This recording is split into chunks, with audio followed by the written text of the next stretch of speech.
చరితలోని సారమిదే, భవితలోని భావమిదే.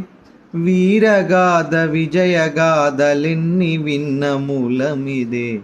వందే మాతరం, వందే మాతరం, వందే మాతరం అంటోంది ఈ తరం.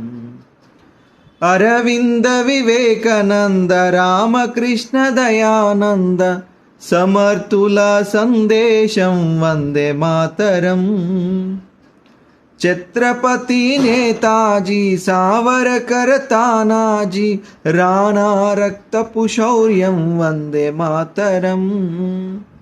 ఝాన్సీ రాణి రుద్రమాంబ కత్తుల కథలే వందే మాతరం, వందే మాతరం, వందే మాతరం అంటోంది ఈ తరం.